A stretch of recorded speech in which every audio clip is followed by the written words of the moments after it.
किल्ले रायगडावर आज तिथीनुसार 352वा शिवराज्याभिषेक सोहळा पार पडतोय। यासाठी मोठ्या संख्येने शिवभक्त रायगडावर दाखल झाले। या ऐतिहासिक सोहळ्यासाठी राज्याचे उपमुख्यमंत्री एकनाथ शिंदे देखील गडावर उपस्थित राहणार आहेत।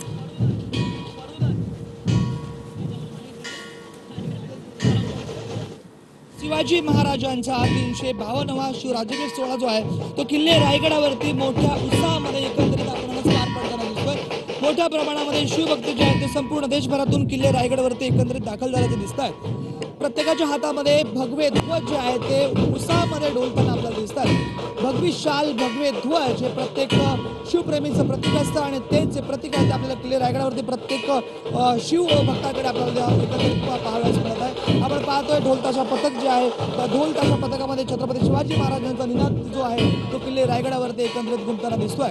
ढोलताशा पथकाच्या तालावरती शिवभक्त जो आहे तो आपल्या या ठिकाणी उत्साह जो आहे तो संपन्न करताना दिसतात। उत्साहामध्येचं वातावरण जे आहे ते किल्ले रायगडावरती एकंदरीत जे आहे आपल्याला झाल्याचं दिसतंय। मुख्य राजसदनाचा प्रवेशद्वार जो आहे तो देखील कशा पद्धतीमध्ये पुष्पवृष्टीने एकत्रित सजवल्याचं चित्र देखील आपणास पाहावयास मिळत आहे। निलेश किशोर सर, राज वैष्णव पॉइंट, TV9 मराठी, किल्ले रायगड।